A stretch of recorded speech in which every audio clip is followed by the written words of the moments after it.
नक्सली हमले के बाद सवाल अब एनकाउंटर की प्लानिंग पर उठे, क्योंकि सुरक्षा बलों के पास पहले से जानकारी थी इस इलाके में नक्सली छिपे हुए हैं और नक्सली कमांडर हिडमा की तलाश में सुरक्षा बल गए थे।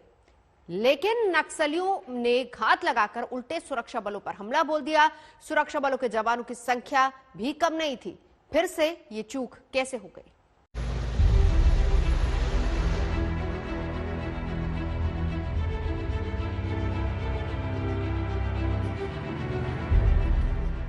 नक्सलियों के खिलाफ ऑपरेशन में कहां चूक हो गई?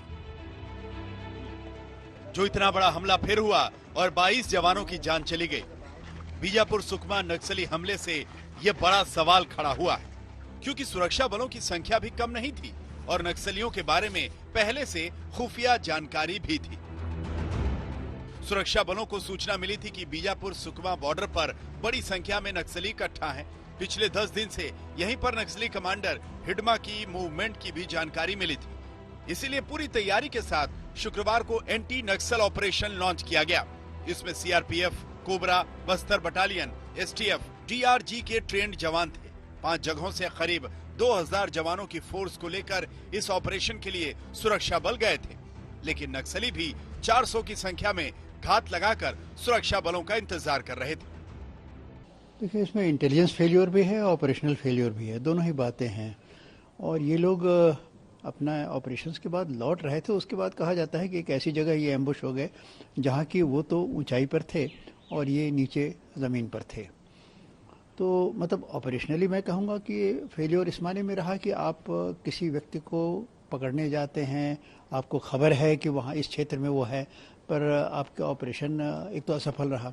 उसके बाद आपको इंटेलिजेंस मतलब अभिसूचना तंत्र भी आपका इतना कमज़ोर था कि आपको ये नहीं मालूम था कि ये हिडमा और उसके साथ जो पीपल्स लिबरेशन गोरिल्ला आर्मी के लोग हैं, ये किस क्षेत्र में कहाँ छुप कर बैठे हैं, इनकी क्या योजना है, इनके पास कितने आदमी हैं, कितने हथियार हैं, उसकी कोई आपको सूचना नहीं थी। अब ऐसा साफ दिख रहा है कि ये नक्सलियों का ही बिछाया जाल था, जिसमें नक्सल कमांडर हिडमा के उस इलाके में होने की जानकारी मिलने पर सुरक्षा बलों ने ऑपरेशन लॉन्च किया और इसी में आखिरकार शनिवार को नक्सलियों के बिछाए जाल में सुरक्षा बल फंस गए। सूत्रों के मुताबिक नक्सली उसी जगह पर घात लगाकर बैठे थे जहां पर सुरक्षा बलों को ऑपरेशन करना था। करीब 800 जवानों को आगे करके जब सुरक्षा बल वहां पर पहुंचे तो नक्सलियों ने फायरिंग शुरू कर दी। सुरक्षा बलों को अंदाजा भी नहीं हुआ कि नक्सलियों ने उन्हें 3 तरफ से घेर लिया है। दोपहर 12 बजे से करीब 4-5 बजे तक दोनों तरफ से फायरिंग होती रही। आमतौर पर नक्सली आईईडी का इस्तेमाल करते हैं, लेकिन इस बार उन्होंने घात लगाकर सीधे बंदूक से लड़ाई लड़ी। उनके पास लाइट मशीन गन और रॉकेट लॉन्चर थे।